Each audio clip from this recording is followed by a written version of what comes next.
Okay, so I'm going to continue using and working with the crystals technique, and this time what I'd like to do is start a new design, turning on the crystal technique, and I'll say next, select some lighter colored fabric, and then this time I'm going to choose from artwork, and I have this green tennis ball that I found in the CMX files that come with the software. It's number 275, and I'm just going to open that and say finish. So now here's the green tennis ball, and a couple of things we can learn from this, okay? So now we're creating crystals from artwork, not simply shapes we drew. And, you know, depending on the way the artwork is created, it'll affect the way our crystals get created. And first of all, of course, size matters, right? So the ball is kind of small, and therefore there's not really a lot of room to create a nice pattern with it. And so the first thing I might do is just select everything and increase its size to give a more successful result. Now, the other thing you notice, and you start to see, it looks kind of funny here. You know, when I zoom in really closely, it's almost like, there's green crystals on top of green crystals, and you're wondering, why is that happening? I just want to have a green ball. And part of it is, and maybe just to make this clear, I'll select everything that's crystals, and just for the moment, I'm just going to convert it back into artwork. Okay, so that we don't have to see the crystals anymore and we can see the artwork. Now, what's happening is, and you can see when you mouse over, there's two images here, or two shapes. There was this one, and in the original artwork, they were slightly different shades of color. It must be to create sort of a three-dimensional effect. In other words, let's see if I can find another green. This one, let's see, I probably won't get a good shade for it, but the idea is, there was two shades. Well, now I've got a crystal fill, and I just wanted artwork for this. Okay, there was two shades to the ball to give it a more three-dimensional look, but for crystals, we really just want to fill a green.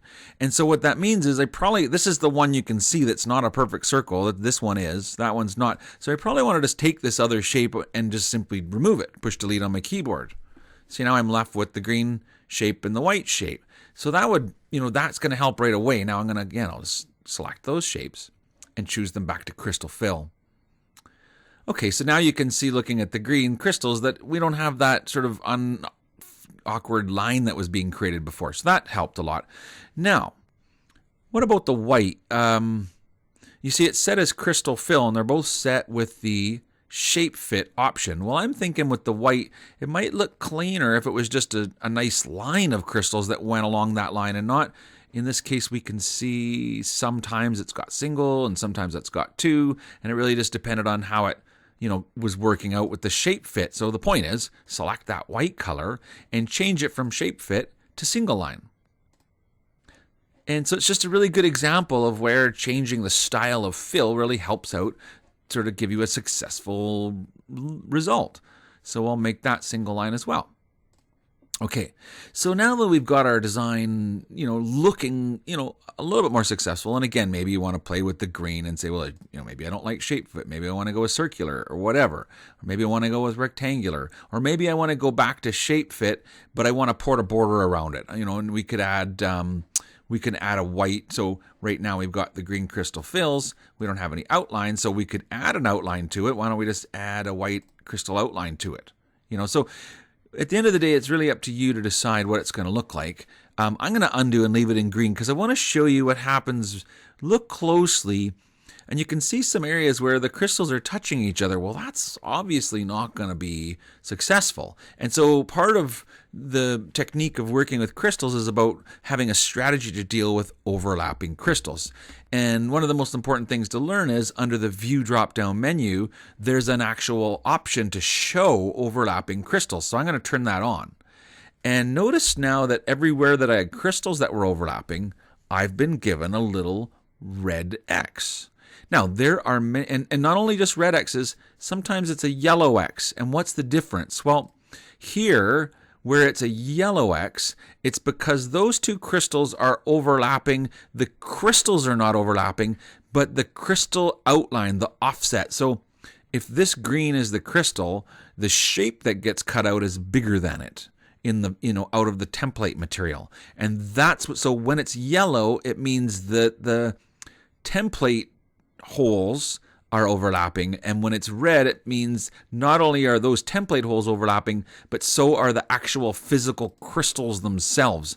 And so because this these two crystals are touching each other, you get a red X, versus here where you get a yellow X. And like I said, now that we can see those areas, and you look and you say, oh, there's actually quite a bit of this overlapping crystal, then we can come up with a strategy to correct it. Now, and there would be several choices available.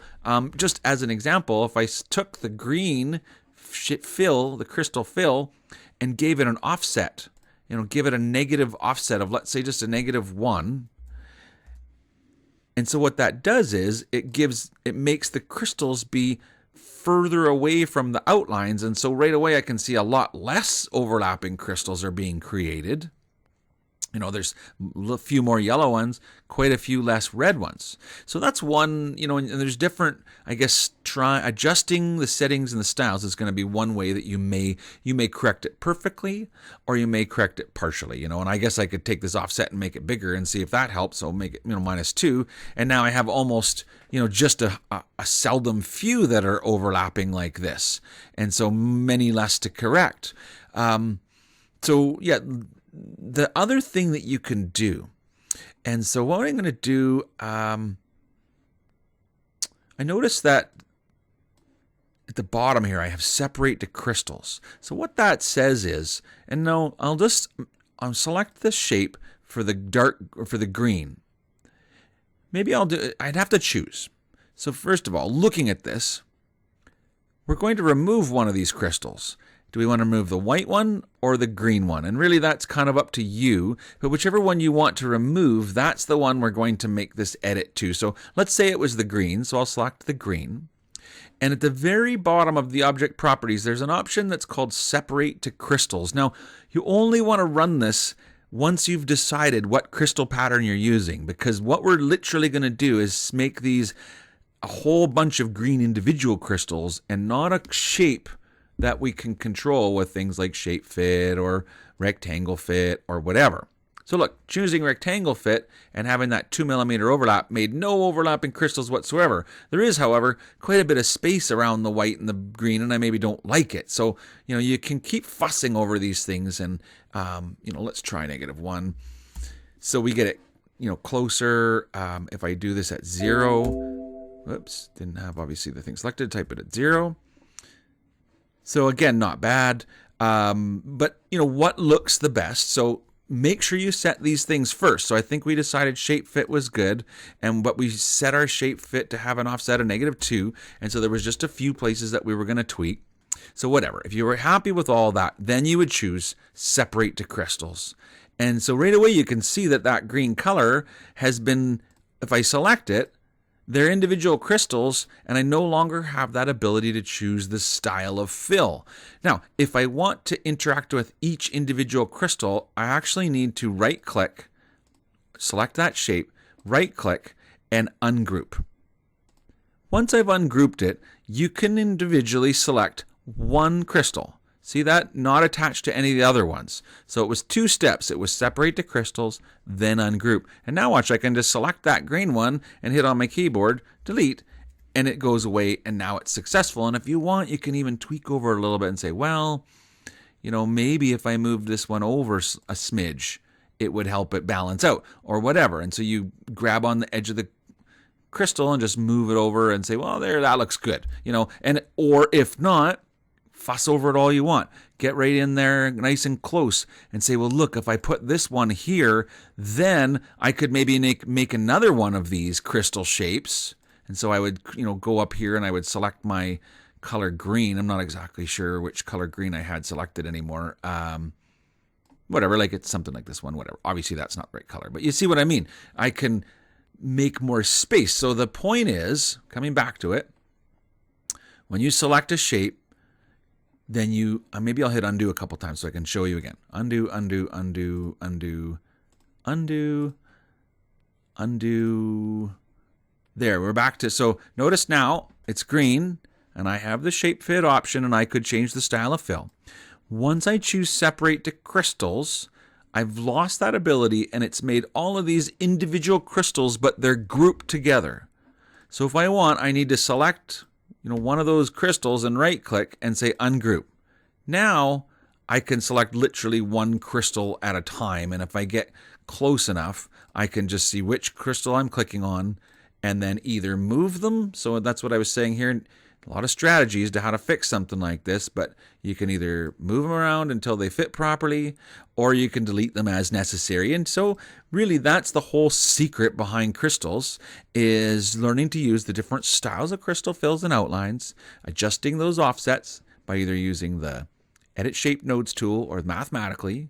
And then when you're happy, just make sure that you don't have any overlapping crystals. And if you do, come in and tweak them. And then, of course, at this point, you're ready to say File, Export to Cutters. And in this case, when I connect to my edge, I'll have two colors, the green and the crystal or the white that I had, and I would cut that out. So that's how you can use your artistic software to create and design crystal patterns.